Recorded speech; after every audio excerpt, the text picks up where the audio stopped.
Hi, it's good to see you. For those who don't know me, my name's Andy and I work for the Pace Trust. It's great to be here and great to be back.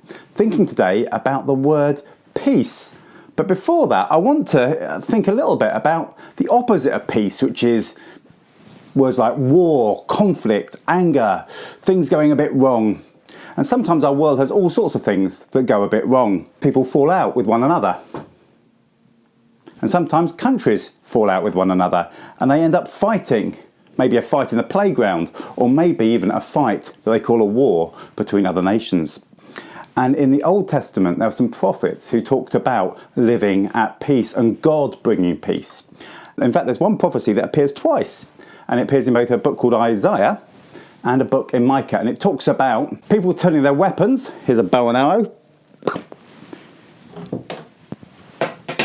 Into gardening implements. It talks about turning your swords into plowshares and your spears into pruning hooks.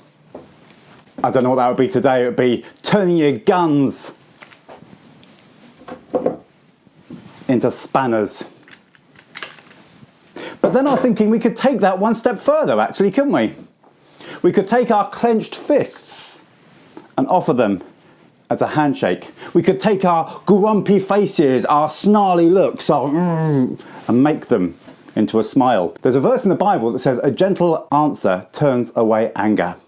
Because sometimes I know with an argument, one person says something and it gets bigger, and then someone else says something gets even bigger, and someone else says something gets even bigger, and eventually it explodes. But actually a gentle answer can turn away anger and bring peace. What does it mean to be people that bring peace? There's a verse in the Bible that says, blessed are the feet of those who bring good news. And it also talks about our shoes fitted with a gospel, a readiness of peace. That idea that we bring peace where we go. We are peacemakers. Jesus said, blessed are the peacemakers. That idea that we go and we can be people that bring peace. In fact, Jesus is somebody who brought peace. The Bible says the relationship between us and God wasn't good. It was broken. It was messy. People were doing the wrong things. It talks about it almost like a warring, turning away from God. The relationship had been broken and bust. But when Jesus died on the cross, it was like the ultimate peace treaty. It was about a declaration of friendship. When Jesus died, he took on all the stuff that gets in the way of our friendship with God, so that we could have a friendship restored with God. And yet we know that Jesus on the cross didn't stay dead, but is alive, and he's called the Prince of Peace.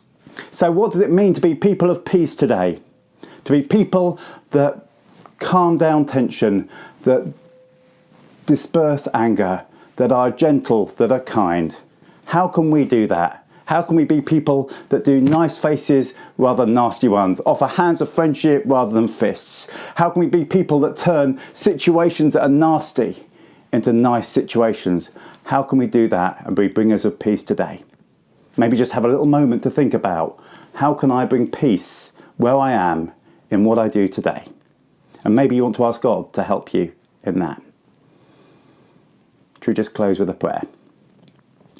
Dear Lord Jesus, thank you that you are the Prince of Peace. Thank you that your ways are peaceful. And thank you that you are a God that wants people to be in good relationships with each other. Healthy and respectful, kind and loving. Help us in all that we do to be kind, to be loving, to be bringers of peace. Show us what we can do to make a difference in your world today. In Jesus' name, amen.